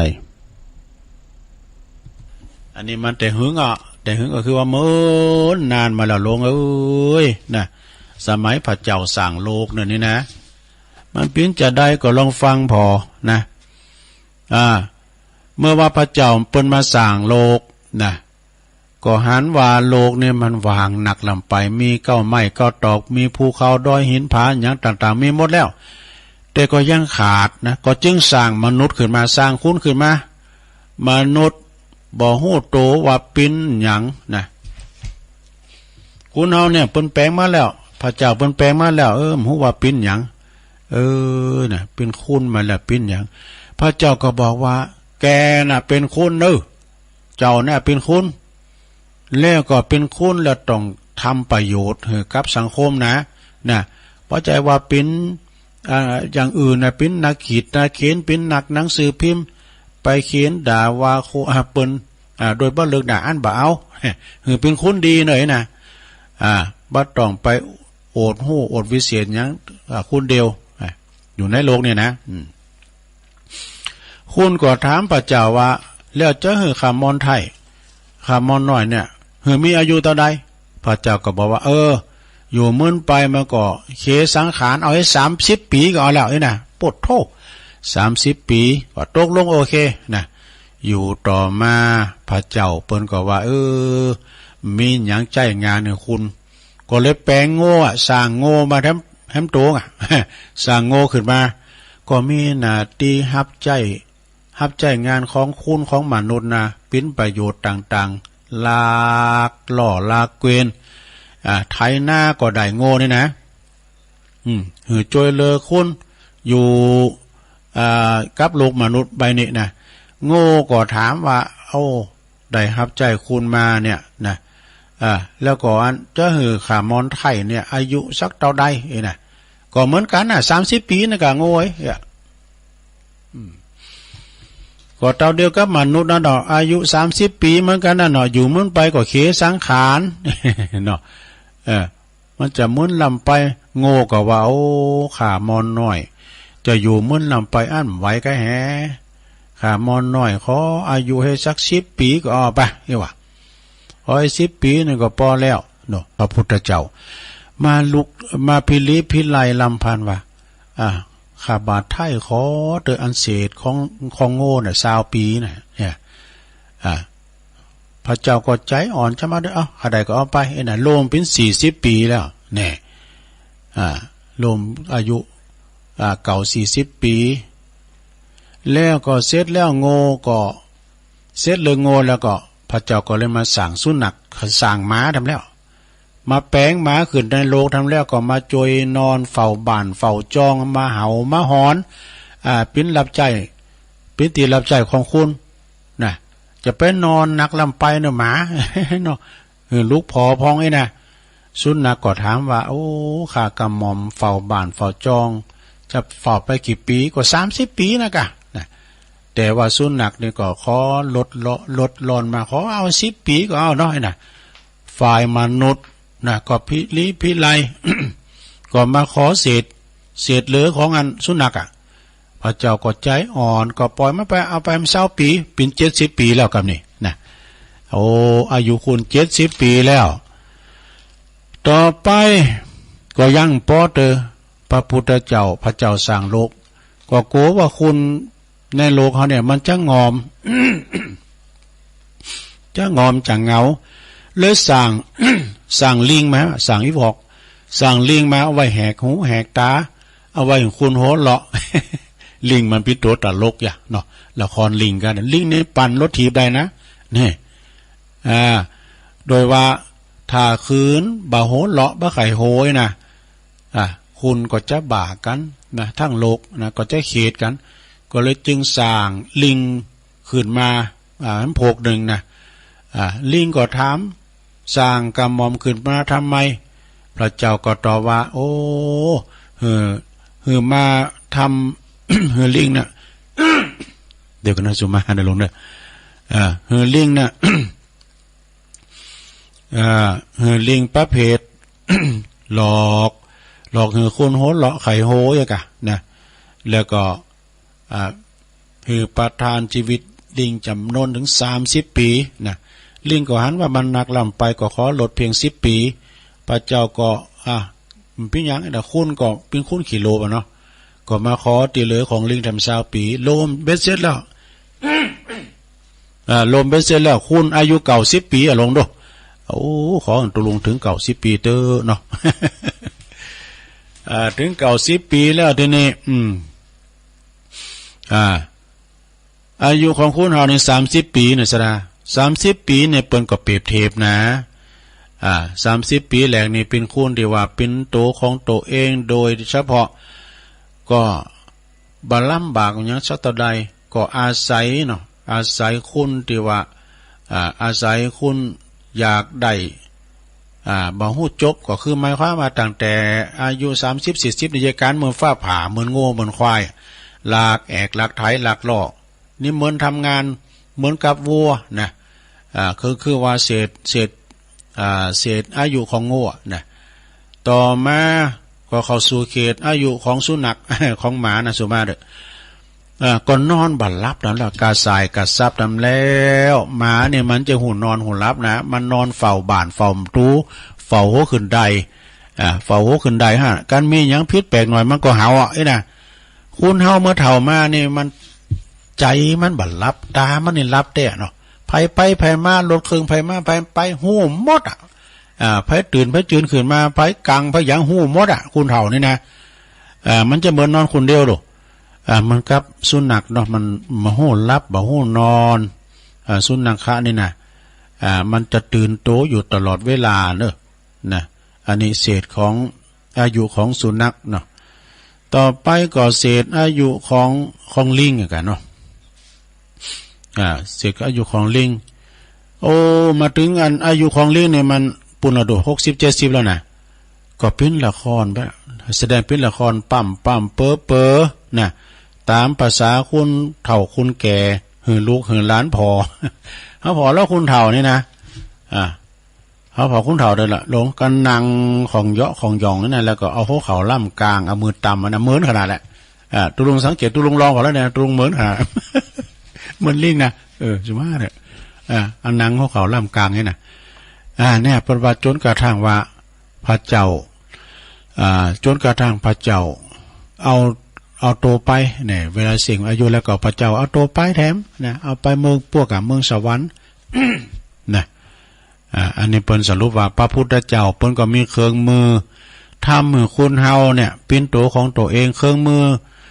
ของพระพุทธเจ้านั่นก็คือธรรมะนี่ธรรมะนะลงเนอะคนที่เป็นอิสระบัดต้องทรมานเปิ้นว่ามีแต่ความเบิกบานสำราญใจก็บัดต้องไปเป็นโง่เป็นควายไถนาบัดต้องจำเป็นต้องเป็นสุนัขเฝ้าบ้านบัดต้องจำเป็นลิงเป็นลิงเป็นละครลิงนะเป็นตัวของตัวเองเฒ่าแก่แลมอนมาแล้วเฮาก็ศึกษานำทำคำสอนธรรมะไปนะแล้วเป็นตัวของตัวเองกันต่อไปจบงามแล้วจบละ ขอบคุณด้วยเนอะสำหรับอาจารย์ชัยทองขัน โอ้เพิ่นส่งมาเนาะส่งมาเหมือนละเป็นหนังสือเป็นเหลี่ยงออกจากอินเทอร์เน็ตมาตั้งแต่ก่อนตุลุงก็จดไว้พอง ก็เอามาเล่าซ้ำพองศรัทธาญาติโยมทั้งหลายนะเพิ่มเติมปัญญาบางพองก็ได้ยินแล้วบางพองก็บ่เคยได้ฟังนำตือนะก็ฟังกันไปสุสังลปเตปัญญังเปิ้นก็เฮธรรมะปินตานนะสมเตอก็อย่าแม่เดินเพนเขาก้านี่เปิ้นสูงมานะแก่เก่าขอปุ่นพองก้านี่สุเมธ อาจารย์ชัยเขาก็หลายก็หลายคนที่เปิ้นว่าอันนี้คติธรรมเหมือนจะโมนนะแต่ก่อนนิทานธรรมพองนิทานความสามัคคีก้านิทานความกตัญญูก้าอย่างตะว่านี่เราเรื่องเนี้ยนกกระจาบ อันนั้นก็เล่งปอเล่งแม่เป็นนกที่ว่าได้มาแล้วเปิ้นก็อย่างพระพุทธเจ้าเปิ้นก็ตึงอันแบ่งกินแบ่งต้านเนาะแบ่งเป็น3 โซน 4 โซนเอาไปฝังดินไว้เอาไปใจหนีเก่าเอาไปใจหนีหมายเอาไปจอมลุงเหว เอาไปเนี่ยนะเพิ่นก็มีการแจกแจงไว้เหมือนกันทรัพย์สินเงินทองบัดเดี๋ยวนี้ต้องบริหารดีๆนะลงเด้อแต่ว่าไผบริหารการเงินบัดจางนะมันจะเป็นตุกแท้หมอการที่ไปเป๊ะไปผ่อนเมื่อนคุณนึงนะสถาเปิ้นมาหับตุลุงไปงานเพราะว่ารถนี่เปิ้นว่าเราได้เป็น6 ปีแล้วตุลุงนี่เปิ้นว่าผ่อนมาตลอดเลยนะยามใหม่ๆก็ยังแควนน้อยบทส่งโควิดนี่เอายังไหนดอกก็หันหมดนั้นเข้าคุ้มมาก็ถึงบทบ่มั่วหน่อย ว่าอันนี้การผ่อนเนาะซะได้เนาะยุคนี้เป็นยุคเงินผ่อนพองก้าอีนะเอาละเอานี้ตุลุงจะน้อมนำเสนอเคยได้ยินแล้วเนาะอันนี้ของครูบาศรีหมื่นเด้อ10 ปัญจันทราปุ้นเปิ้นอยู่เวียงป่าเป่าเนาะวัดสันกู่ทองปุ่นน่ะครูบาศรีหมื่นนี่เปิ้นก็เป็นบัณฑิตนักปราชญ์สวดมนต์เก่งเก่งนะมนุษยสัมพันธ์ดีก็เคยพบกันในงานบุญต่างๆเปิ้นก็เขียนมาว่าคุณเฮาเนี่ยที่มาเจอกันเนี่ยบัดใจเป็นเรื่องบังเอิญเนี่ยอยู่ที่บุญเนี่ยพงได้ยินแล้วเนาะอยู่ที่บุญมาวาสนาส่งบางคนเป็นกูกรรมกูเวรกันก็มาปะกันเนี่ยมากันโดยว่าจังอันใดอันนั้นก็มี บางทีก็บุญส่งยู่นำปาบุญนำปาวาสนานำแต่งนะเฮามาพบมาปักกันก็บุญนั่นน่ะนะอย่างเฮาลูกมัมเจ้าก็ได้วันนี้มีบุญทำวันหนึ่งเลยนะมีลมหายใจอยู่ก็ได้ยินเสียงไก่ขันจะได้ยินได้หันตะวันนี่นะจะได้มีบุญทำวันหนึ่งที่เฮามาปะมาพบกันนี่ก็มาเจอกันนี่ก็คือบ่ใจเรื่องของบังเอิญนะเป็นอยู่ที่บุญที่เฮาเคยได้โลมกันทำมานะเมื่อว่ามีวาสนาก็บ่ต้องเล็กลองถึงเวลาเนี่ยมันจะมาเจอกันเองวะเปิ้นว่าเมื่อสิ้นวาสนาต่อกันแล้วก็จะต้องจากกันไปลั่งไว้เกาะไว้ชุดว่าจะได้มันถึงบ่อยู่นี่มันถึงบ่อยู่นะเอามันเสี่ยงบุญต่อกันแล้วน่ะอย่างเพิ่นจะซิกนะสุมาได้แล้วเนาะพระน้อยจะซิกกาตุเจ้าจะซิกาเป็นว่ามันมิ้นผ่าเลิงว่ะมันตึงไข่ไปมันเสี่ยงบุญจากผ่าเลิงแล้วลั่งไว้จะได้มันก็ตึงใบอยู่อย่างคุ้นไข่โบดเขาไปหามก็ไม่ได้มันไข่โบดนั่นติ๊กๆนั่นนะสระบุญมันมาถึงแต่ว่าเขามาเมื่อว่ามีวาสนาตกกันนี่จะเล็กลองเวลานั้นมาเจอกันแต่ว่าถ้าว่ามันสิ้นวาสนาต่อกันแล้วเนี่ยจะต้องจากกันไปลั่งไว้อย่างใดก็ถึงไม่อยู่ดังนั้นนะสระดังนั้นตอนที่เฮายังบ่จากกันเนี่ยเฮาก็จะต้องกระทำดีต่อคนที่แวดล้อมเฮาที่ดีต่อเฮามีคนแวดล้อมเฮาหรือยังเขาหักเขาแป้งเฮานะเพราะเมื่อมดสัญญกรรมแล้วสถา หมดสัญญากรรมแล้วบ่ว่าเฮาจะมีเงินหรือว่าจะมีอำนาจล้นฟ้ามีอำนาจเงินจนล้นฟ้าก็บ่สามารถจะเล็กลองกลับขึ้นมาได้นะแล้วก็บ่ฮู้ว่าจะกี่ภพกี่ชาติที่มันจะมาเจอกันเนี่ยสะดาอย่างครูบาอาจารย์เนี่ยที่เป็นมีการไม่งานเนาะ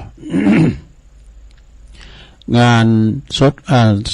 สะเก่าดำโหก็ตามนะคุณมาเนี่ยปุตโตติมวัดติมว่านะแล้ววันพุกดักเซฟเขาจะเล็กลองขึ้นมาอย่างเก่าอย่างว่านะมาได้ทำแล้วซะนะ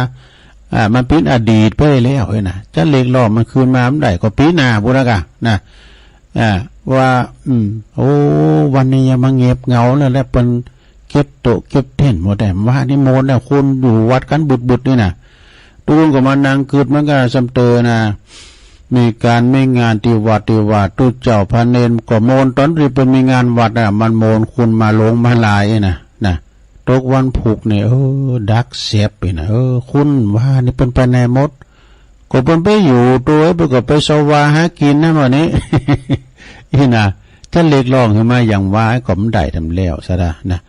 ความโกรธทำหัวใจเฮาในทำงานนักเด้อเพราะเวลาเฮาโกรธเฮาเกลียดเนี่ยหลงหัวใจมันติ่นแห้งว่าเป็นว่าตัวติ่นตึกนะเวลาเฮาโกรธเฮาเกลียดมานะหัวใจมันจะติ่นแห้งเลือดมันจะสีดขึ้นหน้าจนหน้าแดงนะเป็นว่านะเวลาโกรธเวลาเกลียดตอนนั้นเนี่ยถ้าต้องควบคุมอารมณ์ให้ดีเนอะให้ควบคุมอารมณ์ใดดีก็เป็นดีนะดีนะคันควบคุมอารมณ์บ้าใดฟิวขาดด้วยนะเต้นผ้าก็ผ้าฟันเต้นมีดก็มีดแดงนี่นะตัวติดคอโดยหูตัวหรอพร้อมยังเพราะว่าอารมณ์โชว์วูบ มันมิ่งไปกำเดียวเลยนะถ้าหากว่าเขาไม่ได้ควบคุมอารมณ์นะความโกรธทะในความหุนหันพันเลนความโกรธความเกลียดโมโหโตโสมันหลายแรงเรียกว่าอักขิดอกเป็นไฟดอกเป็นไฟเผาล้นจิตใจแต่เมื่อคำยามคืนมดอำนวามเฮาแนมกลางวันแต่นะเอาอย่างเก็บมาตุกตึงคืนหงป้อมเป็นรับเป็นนอนนี่นะมดนั้นมันรับสบายแล้ว มันก็มีในใจนี่นะความโกรธทำหัวใจเฮาทำงานหนักแต่ความหักหรอความหักในทำให้หัวใจของเขาทำงานดีความดีทำให้หัวใจของเขาปองโตนี่ทำดีไปได้ลงหัวใจปองโตไม่ใช่หัวใจโตนะหัวใจพองโต โอ้หัวใจแล้วก็ความโง่หรอความโง่ทำให้หัวใจเนี่ยเสียหายเนอะเสียหายความแก่ความเจ็บความตายนั้นมันเป็นธรรมชาติเป็นธรรมดานะที่เราจะต้องปัดพากจากกันไปเป็นธรรมดาสัจธรรมคุณเราทำตายก็รุ่นโลกอ้อยังมาเลงกันแล้วเลยอะกะมันก็สมบูรณ์ก็ตายหนุ่มพอก็ตายกำพอก็ตายเฒ่าพอก็ตายอายุ100ปลายก็มีนะบางพองก็อายุมันยืนยาวบางพองก็อายุได้3-4 ปี5 ปี6 ปี7 ปีป้อยตายไปก็มีเหมือนในธรรมว่าบางพองก็หมอกฝ่าแมบยามเดียวก็มีเนี่ยฉะนั้นก็ความเกิดความแก่ความเจ็บความตายเนี่ยมันเป็นนั่นเทวตูต่างหาก แล้วก็ชีวิตคุณหนึ่งเพราะว่าชีวิตมีหนึ่งหนทางคือทางเดินของตัวเองนะเพราะวันหนึ่งยิ่งลำบากก็ยิ่งต่อสู้เด้อยิ่งลำบากต่อใดก็ยิ่งต่อสู้ปะอาสมาเนี่ยปากกัดตีนถีบปีโดปนวานะที่จะได้หาเงินหาทองมาเลี้ยงครอบครัวเลี้ยงชีพเลี้ยงลูกเลี้ยงแม่เลี้ยงครอบครัวก็ต้องบริหารชัดตั้งหือจางอย่างตุลุงวานะชามพองนี่มีตั้งลอยในโจดกาแฟแก้วเดียวเสียงลึ่ง กาแฟยังแปลงแล้วหรือบางพองก็โปรดกินในวันคำเนี่ยตั้งลอยนะขับใน30ก็ยังพอดีอยู่คุณเดียวกินในวันคำพองในปุตโตกินได้วันคำตึงลูกตึงเม3ปอไม่ลูกชัดตั้ง100 บาทนี่อันนี้นะศรัทธาญาติโยมเนอะฉะนั้นขอบคุณประโลงเนอะประโลงเก่าแก่เก่า นั่งฟังตุลุงอูอยู่ปลงสุเมธเนาะยิ่งลำบากก็ยิ่งต่อสู้นะสองยิ่งดีก็ยิ่งถ่อมตนจะไปลำพองจะไปทะนงโตเนอะว่าเก่งสั่งมาไอ้นะว่าจบสั่งมาไอ้นะความจริงนี่มันก็มีความยิงบาดยิงเพราะว่ายิ่งดียิ่งถ่อมตนนะถ่อมตนนี่ก็คือว่าอ่อนน้อมถ่อมตนสามยิ่งแย่ก็ยิ่งต้องเชื่อมั่นเนี่ยมันแย่ก็คือมันคำว่าอีแย่มันจะอีแย่มันซัดเลื่อยคานจะชนิดหนึ่งยิ่งแย่ก็ยิ่งต้องเชื่อมั่นในตัวเองนะสี่ยิ่งมีก็ยิ่งประหยัดนะอันนี้นี่เตะๆซะได้นะยุคนี้สมัยนี้นะไปกินง่ายจ่ายโอยนะลงเด้อมีเงิน1 บาทมีเงินเนี่ยก็เพิ่งประสบให้ครบบาทสตั้งนี่นะศรัทธาญาโยมถ้ามันคุณขีดจินะไม่ใช่ขีดจินะคือว่าคุณเก็บได้คือประหยัดคุณนั้นจะมั่งมีเนาะแล้วมาสังเกตแล้วคุณใดนะสมมตินะเมเก็บอยู่นะไม่ใช่เมเก็บมีเมเก็บจะนะหมายความว่าเมเป็นคุณเก็บชัดตั้งหมายความว่าตึงลำรวยมาเก็บได้เงินดีนะเก็บเงินได้ดีนะไม่ยิงเนี่ยมีแต่ได้สูเอามานี่ข้าจะเก็บไว้อันนั้นนี่จะลำรวยนะตามที่หันมาเนี่ยนะแต่คุณใดกันสมาร์ทนะก็กูไม่ให้หน่อยนะจะแต่มีเงินเอาไม่ยิงเป็นเท่านาก็โดก็บอกหัวบางพองนี่อย่างตุลุงเคยว่าโศกหอปีหอนน้องไผว่าเนี่ยถึงได้ไปได้เมมาการเมแค่แหละก็อีอันหนาเลยอยู่การเมยันเมาเหล่านี่ไผตึงเอาสักคุณมาดื่มว่าไผมากก็จะตีหมดบทบกลางบานบุญมันอาละวาดอยู่กลางบานบุญนั่นนะเขาก็ไปเอาเมมากับไปไอ้ปิกบ้านปิกจอมไปเดือดดีไอ้เพื่อนไปน่ะเมมันก็เอานิ้วสอดหูเตี๋ยวมาได้ตัวคุณเมมาดมก็ไม่ยังมาเป้มันมีตัวเป้ถึงไหนแล้วนอกเลยนะยิ่งมียิ่งประหยัดอดออมเนอศรัทธายุคในสมัยนี่นะไปกินโบกินบะจ่ายโบจ่ายบะอันใดที่เป็นเงินผ่อนเงินดาวเนี่ยมันต้องเอามาเถอะบ้านแห้งเมืองแรงเงินคำหาเข็มท่านมหาประโยคเก่าเพราะว่าเงินคำมาอยู่ที่ยากหากไม่มาอยู่ที่แข็งตัวลุงยังจำได้ท่านพระมหาธีรพันธ์ธีรกิติอาจารย์มหาเบลปริญธรรม9นะเป็นเจ้าคณะตำบลหนองหลองวัดตุนพึ่งตัวลุงเงินคำมันหายยากหากไม่มาอยู่ที่แข็งก็ได้กันเนาะการเหบันไลไข่ใบย่อยถึงบ่ได้มันมาในเงินคำกำแก้วไผ่จะมาประเคนเขาเนาะต้องมุมานะเด้อบากบั่นงานหนักไม่ทำให้คนตายข้อที่5ไปเลยสุดท้ายครูบาศรีหมื่นยักษ์สมัยแล้วครูบาศรีหมื่นได้อันนั้นมานั้นนิยายมันก่อนเนาะอันปอันพระครูอำนวยกับลำพัดแต่บทแสดงเป็นมาที่ตู้ลุงมาที่ลุงนี่ปู่40,000ยักษ์กินข้าวก่อนลำกินน้ำก่อนลงอกแดงบ่าเลิงน้ำก่อนจำได้40,000ยักษ์ก่อนอันนี้ครูบา40,000มาได้นะสมัยนะครูบาเนี่ยอันนี้เคยอูลินอูโนกันไหนครูบาเปิ้นเชื่อว่าสังเปิ้นหนุ่มแล้วตัวลุงจะไหนข้อที่5ยิ่งหนาวเหน็บยิ่งมีน้ำใจนำมิตรเนอมีน้ำจิตน้ำใจต่อกันในโลกเนอมีอันนี้ก็แบ่งบายหากันจะไปขีดจิคุณขีดจิไผตึงบ่ถามหานะแต่ถ้าคุณมีเมตตาไปต่างใดตึงบักกันขอให้เฮาดันมีน้ำจิตน้ำใจหักกันแป้งกันหักกันเหมือนปีดีกันเหมือนน้องปองดองกันเสมือนญาตินะเฮาจะอยู่รวมกันอย่างมีความสุขนะขอความสั้นๆนี่มาบรรณาเพราะว่าไม่กล้าจะไปส่งต่อนะคำสอนของพระโพธิสัตว์การมีชีวิตดีๆบ่ต้องทะเยอทะยานได้กันเนาะบ่ต้องเปรียบเทียบ นะแล้วก็ไม่ต้องโมโหหรือว่าโกรธตัวเองปอคือฟ้าแม่คือดินแต่กันเนาะต้องกตัญญูสามีภรรยารักกันลูกกตัญญูบ้านสงบสุขคือสิ่งสำคัญที่สุดเนี่ยแต่กะปฏิบัติธรรมสะสมบุญสร้างแต่บุญกุศลมียศสูงมีเงินหนักสุดท้ายก็ต้องกลายเป็นดินแน่โดนนี้เป็นโดนตีเจ้าได้เงินได้คำมานะเอาแต่เจริญรุ่งเรืองอายุยืนมีความสุขเทวดาทั้งหลายก็จะมาคุ้มครองเฮากินต้านตานไปนี่ซะนะจะไปลืมเน้อความกตัญญูปอคือฟ้าแม่คือดินเนี่ยดินนี่มันอย่างถ้าเต่ามันดินนี่มันได้หมดอ่ะ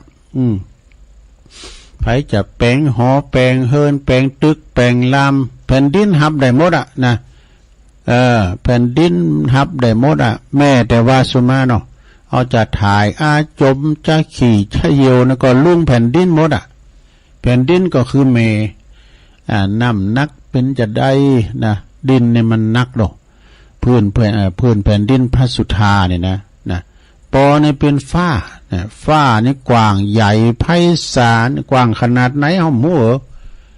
ฟ้านะถึงแผ่นดินมีนกตัวหนึ่งเนี่ย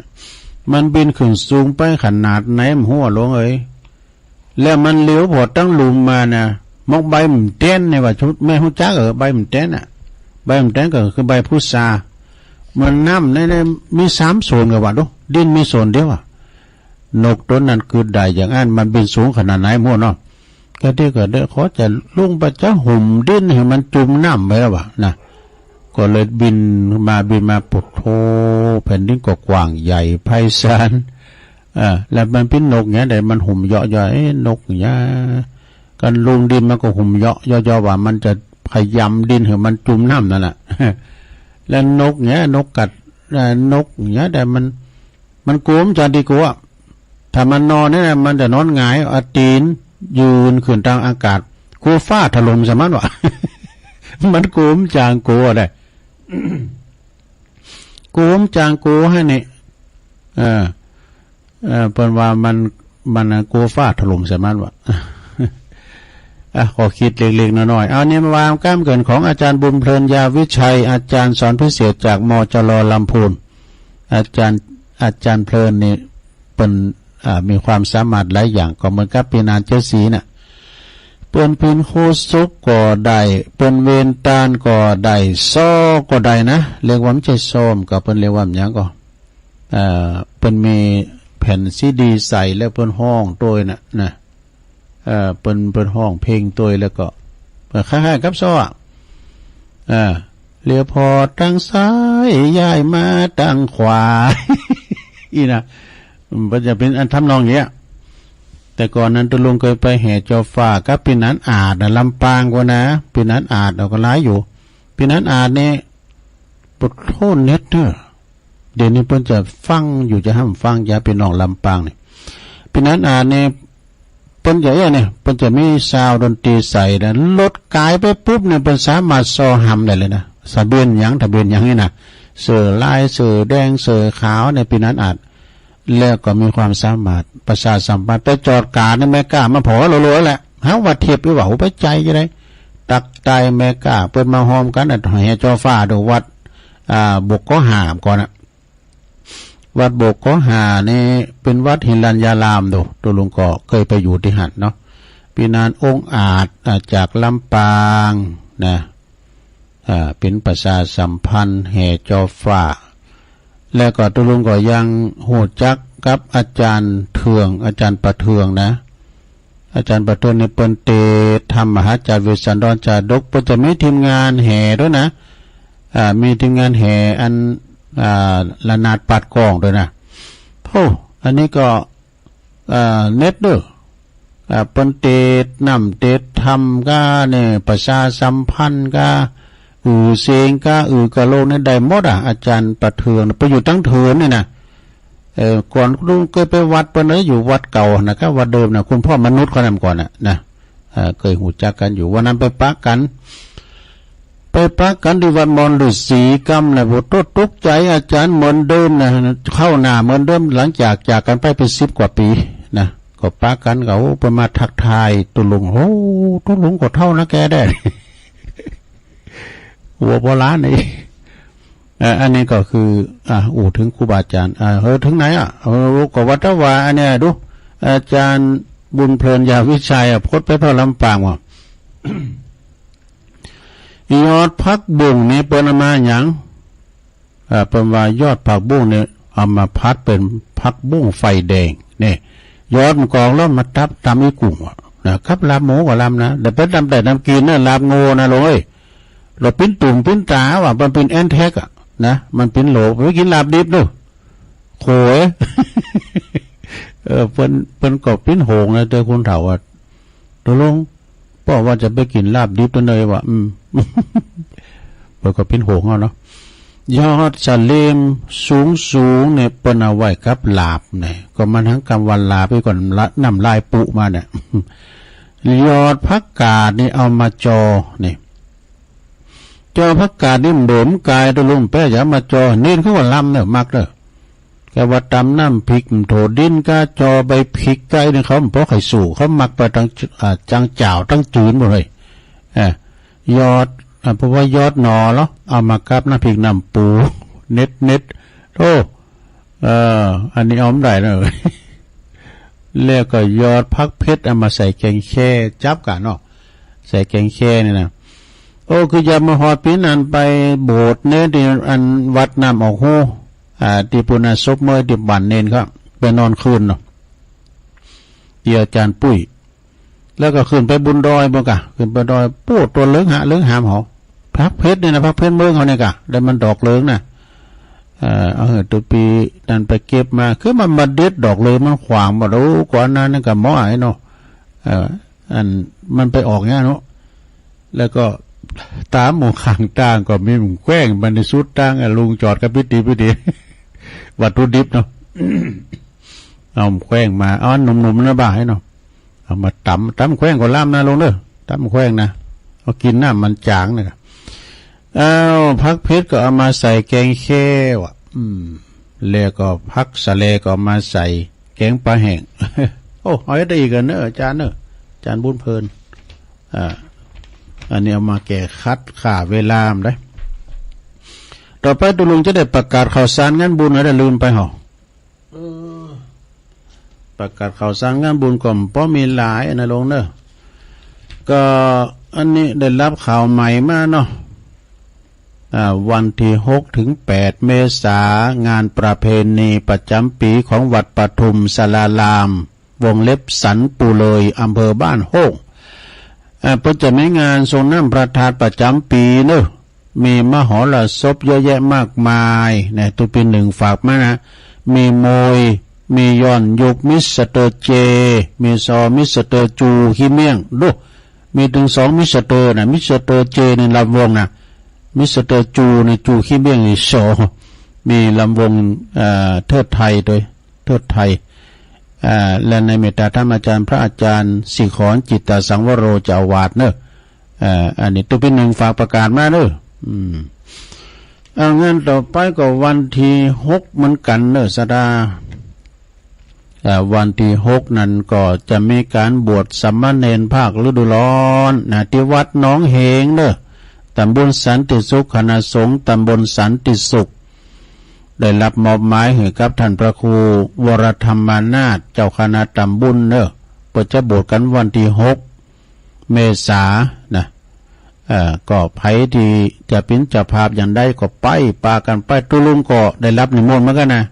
อาจารย์พระครูว่าตุลุงขอไปช่วยงานผมด้วยเนอะเนี่ยก็จะไปอยู่กับวางก็เดียวนะวันที่6ปากันเนอะที่วัดหนองเหงนะตำบลสันติสุขอำเภอดอยหล่อแล้วก็วันที่5วันพุกวันเฮือนี่ก็เป็นเจ้าบทสามเณรภาคฤดูร้อนในคณะสงฆ์ตำบลยางครามที่วัดหนองลั่วตุปีบอนเขานะในเมตตาธรรมอาจารย์พระครูสถาพรพัฒนรังสีเจ้าคณะตำบลเนอที่วัดหนองลั่ววันที่5 เมษายน แล้วงานต่อไปสดาญาติโยมทั้งหลายงานต่อไปก็เป็นวันที่10เนอะวันที่10 เมษายนก็เจิญลมทำบุญทรงน้ำประเพณีประทัดเจดีย์แล้วก็ทรงน้ำรูปหล่อรูปเหมือนของจันพระครูเวรุวรรณพิทักษ์ครูบาอาจารย์มหาเขื่อนคำอัตสันโตอดีตเป็นพิจาวาดวัดสุวรรณวิหารบ้านแม่อาวเนอะแล้วงานนี้เปิ้นก็จะมีการสมโพธิเสนาสนะหลายอย่างตัวปีบินเปิ้นสั่งมาหลายอย่างเด้อคือว่าปล่อยโลงน้อย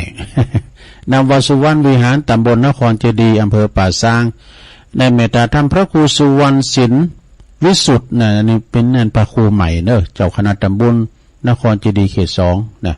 ก็ไปกินไปทานกันเด้อที่วัดสุวรรณวิหารเนาะแล้วก็งานต่อไปวันที่10เหมือนกันขอเชิญลมงานทำบุญแสดงมุทิตาจิตฉลองอายุวัฒนมงคลโดยแล้วก็ฉลองสมณศักดิ์พัดยศพระครูใหม่ตุลุงบุญธรรมเน้อเปิ้นเป็นพระครูจันโตพิเศษกันเน้อจันเอกก็เนาะเทพเทากันนะเนี่ยวัดอรุณวิทยาวาสห้วยปันจอยในวันที่10 เมษายนเด้อเป็นวันเกิดของตุลุงธรรมโดยเปิ้นจะฉลองแสดงเมตุมามุทิตาจิตสืบจัตตาหลงนะครับครูบาบุญธรรมโดยเนอที่วัดอรุณวิทยาวาสห้วยปันจอยตุลุงธรรมก็โทรมาหาตุลุงเราจะได้ไปอยู่เนอะจะไปช่วยการช่วยงานสนองงานตุลุงธรรมโดยนะวันที่7 เมษายนก็จะหลองตราตั้งเจ้าอาวาสวัดมงคลวรารามล่องเคอกวาวตำบลหนองโยงเนอะอำเภอเวียงหนองล่องวันที่7 เมษายนนะก็พากันไปแสดงมุทิตาจิตหรือว่าจะไปเปิดโฮงตาลก็ไปตุปินนครปัญญาวุฒโธเพิ่นจะได้ปิดตุหลงติมร้อยละ จะได้รับนิตยพัฒน์แล้วเนาะ7 เมษายนเนี่ยปะกันเด้อที่วัดมงคลวรารามรองเคอกวาวทำงานหนึ่งก็อันนี้ขอเชิญลมทำบุญไก่อยู่เหมือนกันเด้ออ่านไปเนาะเชิญลมทำบุญทำบุญงานทำบุญอายุวัฒนมงคลครบ65 ปีพรรษา45ในเมตตาธรรมพระครูภาวนาโสภิตวินะอันนี้เป็นพระวิปัสสนาจารย์ผู้ช่วยศาสตราจารย์ดร.เจ้าอาวาสวัดเหล่าบันเหล่าพระเจ้าใต้เขียวตำบลบ้านเลินอำเภอป่าซางเด้อจังหวัดลำพูน14 พฤษภาคมบุญก่อน ไกลอยู่ก็ประกาศเนาะก็เวลา9 โมงบนทำพิธีสุดจัตตาโลงโดยนะแสดงมุทิตาจิตเนาะแล้ววันที่15นี่ก็เป็นวันประเพณีเขาเป็น15 พฤษภาคมทรงน้ำพระธาตุพระเจ้าตาเขียวทำงานหนึ่งนี่ก็งานปล่อยโลงเนอะปล่อยโลง18 19 20 เมษายนก็งานปล่อยโลงศาลาโรงครัวของวัดช้างข้าวน้อยเหนือในเมตตาธรรมอาจารย์พระบดิกาไพฑูรย์ขันติทโรตุปีทูลเนอะพร้อมด้วยคณะสัตยาบ้าน วัดช้างข้าวน้อยเหนือช้างข้าวน้อยไต่นะไปรวมกันเพิ่นจะปล่อยโลงศาลาโรงโคเนอะหลายอย่างเสนาสนะเนาะเชิญกันได้เนอะไปกินไปทานรวมกันอันนี้งานป่าอัมพวันนี่ก็ตำบลดอยหล่ออำเภอดอยหล่ออยู่ใกล้กับเตียนพุทธมณฑลนะนี่นะเป็นเจ้าของถิ่นนะเนาะเพิ่นจะมีการสืบจัตตาหลวงประจำปีเจริญพระพุทธมนต์ฉันเพลในงานสืบจัตตาหลวงประจำปี67ในวันที่13 เมษายนวันจักขานหลองบดีเก่าเวลา9 โมง 19 นาทีนะที่วัดป่าอัมพวันกลป.พระอธิการรัตภพนรินทร์โทเจ้าอาวาสวัดป่าอัมพวันเนาะก็ไปกินไปทานกันแล้วก็ทำงานหนึ่งก็12 สิงหาเนอะ12 เมษายนสมมาก็งานวันกตัญญูหลวงปู่ครูบาอินโทเนอะที่วัดใหม่หนองหอยนะวัดใหม่หนองหอยตำบลสันติสุขนะในเมตตาธรรมอาจารย์พระครูสังวรยติกิจเปิ้นก็จะมีงานทำบุญจะร้องทำบุญนี่ก็ประจำปีทรงน้ำพระธาตุก็มีวันกตัญญูหลวงปู่ครูบาอินโดยโฮงตาลมีเป็นร้อยเลยนะทำงานนี่ก็เปิ้นจะมีพิธีอบรมสมโพธิสวดมนต์ตันพระประธานในอุโบสถ พระพุทธรูปองค์อื่นๆที่ศรัทธาเปิ้นน้อมนำมาถวายแล้วจะมีการพุทธาภิเษกวัตถุมงคลของครูบาโสภาโดยที่วัดฝายหินตำบลสุเทพนะในวันที่20นะวันที่20เมษายนเวลา 19:39 น.ในเมตตาธรรมอาจารย์ท่านพระครูสมุวิสุวัฒน์วรกิจโจก็จะมีการสวดมนต์ตันวันที่20นะก็อันนี้แจ้งประกาศให้ศรัทธาญาติโยมได้รับทราบนะโอ้เวลาก็โวยเท่เด้เดี๋ยวตักตังลายให้หน่อยกันนะฟ้าประธานก็ดีแล้วก็แม่น้องก็ดีแม่อุ้ยน้องเนี่ยคนละคนนะแม่น้องแล้วก็แม่อุ้ยน้องแล้วโยมกรกำมลจากน้องหานสันทรายโอ้แม่สายพินกัลยาจังซอฟังอยู่เนอะเจ้าบรรจงกันทวงศ์บรรจงในอยู่วันนำดิบเนอแล้วก็โยมการหาสีเพชรอันนี้อยู่กลางเวียงเชียงใหม่ฟังตุลุงอยู่เนอะเจ้าบุญส่งนะบุญส่งจากลำปางโยมยุพินหอมมาลาเป็นน้อยฟังอยู่นะจากแม่โยก104ชัดเจนดีแล้วก็แม่ประหลงสุเมธนะประหลงสุเมธประหลงแก่เก่าปริญธรรมเอกวัดราชตัวนะครับแม่หลวงสายฝนจากกุณาหนองผาขาวตุพิชาจากวัดปัตตานตัวเนี่ยโยมอารีจากต้นเปาฟังอยู่แล้วก็มีสีจันในทางใดนะสีจันฟังอยู่เนอะเจ้าแล้วก็ยังมีแม่ครูเกษณีด้วยเนอะพุทธิธรรมคนเดิมแม่สมผัสอ้าวจบพอดีสายเข้ามาโหลดตุลุงจะเปิดสายเนาะ0899556506โทรเข้ามาได้เจริญปอนอ๋ออันนี้แม่ปาเนียเจ้าเรื่องนี้กันคดีให้แม่ปานีมอเนาะเจ้าวันนี้ยังมีบุญแห่งวันอยู่เนาะนะครับเขายังได้ฟังมีบุญแห่งวันนั่นน่ะขอบคุณแม่ปานีหลายๆเด้อเจ้าตูเมืองฟางมาละเจริญปอนหลวงพ่อกฤษเนาะใกล้เวลาแล้ว7:03 นาทีเองดีละไหว้สาครับถวายความเคารพคุณหน่อยเจริญปอนเจ้าจ้าวันนี้พุทธทำงานเนี่ย2 ปอนเนี่ยพุทธทำงานตายไว้ลงหน้าก็จักเป็นมาเตตักที่ยังบ่ถึงหือเรากึดนักก็เตกูลายก็นาขัดตะเลนหน่อยตั้งหลายพระองค์ได้ตายเอาตาเลื้องหอยไว้ที่หูดูเป็นนิดหน่อยบ่เจอถักพอถ้าก้อยพอเตออนาขัดตะเมติกบ่คือบ่ม้วนแล้วเนื้อกดจักได้เม็ดคนนักวิจัยสมองคนเล่นเฮาจักได้เม็นเตนาสมัยบัดเดียวคนเก่งเตนาจักพัฒนามันสูงใหญ่ก็แถมบ่เมินผู้ฟังทั้งหลายผู้จะทำนายตายไว้ไปนะวันนี้ตาย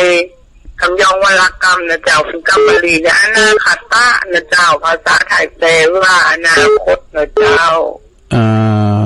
เจริญปอนสายต่อไปเจริญปอนไปสาเจ้าในจันสีเจ้าเป็นนั่นมันกอกด้วยเจ้าในจันสีเนาะเจ้าการวัดบันกอกโดยดีเจ้าหาเนาะไปแกะกระรองพันหยดของวันพระครูสราธิมนต์นะเจ้ากันเองเจ้าเดี๋ยวให้มันก็มาลงทำบุญแล้วก็ได้นะเจ้าฟังอย่างเหม็นเนอไปสาเจ้าท่านพระครูศรัทธาพิมลเนาะจะหลวงเจ้าคณะอำเภอชั้นเอกเจริญปอนเจ้าฟังเจริญรักษาเจ้าแม่อยู่ไหนแม่บัวคำเมืองฝางเจ้าบัวคำเมืองฝางเนาะโอ้ยลำไรโทจ้าชัดเจนนะแม่เนาะเจ้าวังตลอดแต่ไม่ได้โทรเจ้ายินดีก็แม่หลายๆเด้อสาธุ0899555656เจริญปอนเด้อเจริญปอนสมุทรสาครตัว โอ้ปอเสียวปอเสียวใช้มาแล้วฟังเจ้าละกันทุกคนกินให้สมบูรณ์เลยเด้อโอ้ขอบคุณในไลน์นะปอเสียวเด้อติดตามอยู่เด้อโอ้สาธุบุญทางสาเด้อปอเสียวเด้อสาธุโอ้อันนี้ปอเสียวใช้เด้อบ้านน้ำดิบน้อยเจริญปอนภาษาเจ้าตุลุงอันนี้แม่สุภลักษณ์แม่อภัยไม่คือแม่อภัยขอโทษแม่คือเนาะเจ้าฟังชัดเจนดีฟังร้อยเสียเจ้าชัดเจนดีเหมือนกันเจ้าตุลุงดีแล้วขอบคุณแม่อภัยหลายๆเด้อเจ้าไว้สาเจ้าตุลุงฟังอยู่เจ้านี่เป็นปิ้นเคยญาติของอาจารย์พระครูสุเมธเจ้าคณะตำบุญเฮานะอามสายเจริญปอนเจ้าข่าวไว้สาเจ้าตุลุงอันนี้แม่สมภาระเจ้าฟังแต่เจ้าแล้วเจ้าแม่โยอันนี้จะไปฟังธรรม4 ภาคมื้อนั้นแล้วได้ก็รู้ประกาศไว้ห่อเจ้าวันนี้ก็ที่ศูนย์สินค้านานาชาติก็ถึงอากาศเย็นแล้วเจ้าถ้าผมได้ไฟก็ฟังจากสถานี104ก็ดีแล้วก็96ก็ได้เด้อไป6 โมงไปจะไปแล้วยินดีเนอะแม่เด้อเอาไผมเจ้าเต้นก็พุกก็โทรมาแถมใหม่เด้อเวลาตุลุงเสียงพอดีก็มีแม่ปราณีมฝางหลวงพ่อกฤษโดยยายน้อยกาดนัดแม่จันสีบ้านมะกอก25เด้อเมษาเพื่อจะมีการฉลองพระครูชั้นเอกเจ้าคณะอำเภอจันเอกที่วัดมะกอกแม่โบคำอันนี้เมืองฝางกว่าเด้อเนี่ยปอเสียวใช้นั่นเหล็กกันทาจากน้ำดิบน้อยแม่อัมภัยจากแม่คือดอยสะเก็ดแม่สมผัสแม่ย่อยสันทรายได้8 สายขอบคุณกูเสียงกูสายวันผู้ไพ่มันแทงก็โทรมาทำใหม่เด้อวันนี้ตุลุงนำรายการจากลาสะท่าไปก่อนเด้อโชคดีมีใจเหมือนการจุโคนจุตันจัตตาโลธรรมาวัฏตันติอายุวันโนสุขังปะลาง